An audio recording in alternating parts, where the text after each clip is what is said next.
నిజామాబాద్ జిల్లాలో మానవత్వం మంటగలిసింది. మతి స్థిమితం కోల్పోయి అసహాయ స్థితిలో ఉన్న మహిళపై గ్రామస్తులు పైశాచికంగా దాడికి పాల్పడ్డారు. నిజామాబాద్ జిల్లా వర్ని మండలం అక్బర్ నగర్ కు 2 రోజుల కిందట వచ్చింది. బుధవారం రాత్రి అక్బర్ నగర్ సమీపంలోని జోహర్ నగర్ లోకి వెళ్లి పిచ్చిగా ప్రవర్తిస్తూ తిరిగింది. పోచమ్మ హనుమాన్ ఆలయం పరిసరాల్లో సంచరించింది. ఆమెను మంత్రగతిగా అనుమానించిన కాలనీవాసులు మూకుమ్మడిగా దాడి చేశారు. కర్రలతో ఇష్టారాజ్యంగా చితకబాదడంతో ఆమె కాళ్లు చేతుల ఎముకలు విరిగాయి. అనంతరం పైశాచికంగా నోటిలోని 32 దంతాలను పీకేశారు. సమాచారం అందుకున్న పోలీసులు బాధితురాల్ని హుటాహుటిన జిల్లా ఆసుపత్రికి తరలించారు. ఆమె పరిస్థితి చూసి వైద్యులు నిర్ఘాంతపోయారు. పైశాచిక ఘటనకు సంబంధించి 40 మందిపై కేసు నమోదు చేసిన పోలీసులు 7గురిని అరెస్టు చేశారు.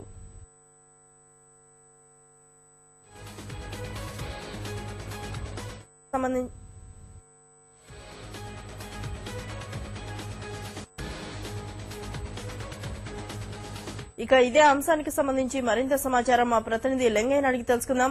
లింగయ్య, చెప్పండి, స్థానికుల దాడిలో గాయపడిన బాధితురాలి పరిస్థితి ఎలా ఉంది?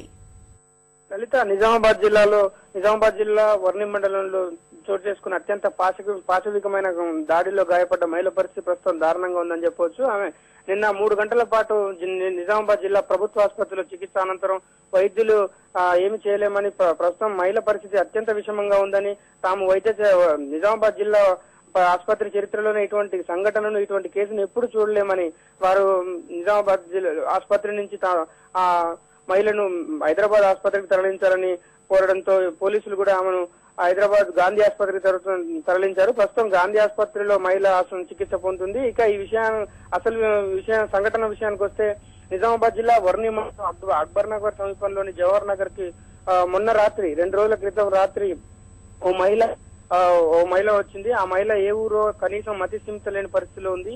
ఆమె పేరు కూడా తాలూకా చెప్పలేని పరిస్థితిలో ఉన్న మహిళ ఎందుకు వచ్చింది, ఆ గ్రామానికి ఎందుకు వచ్చింది అన్న అనుమానాలతో గ్రామంలోని ఒక 40 మంది ఆమెను మంత్రగతిగా అనుమానించారు.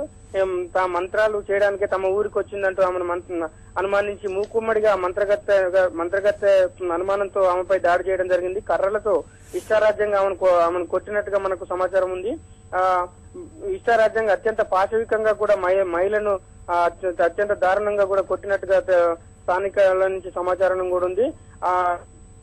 ఒక మహిళను పడుకోబెట్టి పట్టుకారుతో నోటిలోని దంతాలను కూడా, మామూలుగా గ్రామీణ ప్రాంతాల్లో అయితే ఇటువంటి సంఘటనలు మంత్రగత్తె అన్న సంఘటనలు చోటు చేసుకున్నప్పుడు గ్రామీణ ప్రాంతాల్లో ఆ మహిళ గాని ఎవరైనా గాని వాళ్ళ పండ్లు పీకడం ఒక ఆనవాయితీగా ఉంది. ఇదే సంఘటనను కూడా ఈ అక్బర్ నగర్ లో కూడా చోటు చేసుకుంది.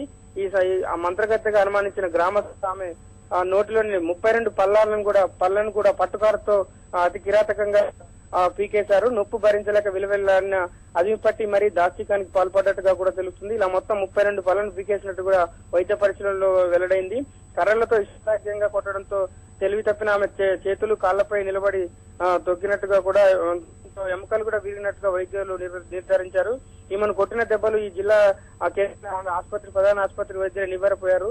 ఈ తరహా చితకబాదిన కేసులు తమకు దృష్టికి ఎన్నడూ రాలేదని, తలకు బలమైన తీవ్ర గాయమైందని, వెంటనే హైదరాబాద్ కు తరలిస్తే గానీ బతికే అవకాశాలు లేవని చెప్తున్నారు.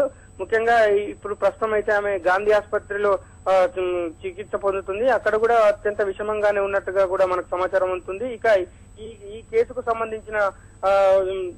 సంబంధించి బోధన్ రూరల్ సిఐ ఆధ్వర్యంలో ఘటనను దర్యాప్తు చేపట్టారు. మొత్తం ఈ పైశాచిక ఘటనకు సంబంధించి 40 మందిపై కూడా కేసులు నమోదు చేసినట్టు బోధన్ గ్రామీణ సిఐ దామోదర్ రెడ్డి కూడా తెలిపారు.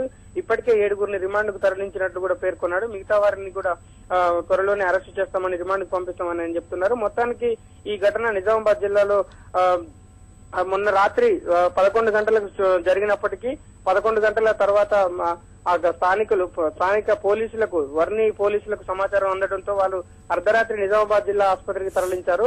అనంతరం ఉదయం ఆమెను పరీక్షించిన వైద్యులు అత్యంత మహిళ పరిస్థితి విషమంగా ఉందని చెప్పడంతో నిన్న ఉదయం 11 గంటలకు గాంధీ ఆసుపత్రికి తరలించారు. ప్రస్తుతం అయితే ఆమె గాంధీ ఆసుపత్రిలో అత్యంత విషమంగానే ఉందని చెప్తున్నారు. ప్రస్తుతం వైద్య చికిత్సలు అందుతున్నట్లుగా కూడా మనకు పోలీసు వర్గాల నుంచి సమాచారం అందుతుంది.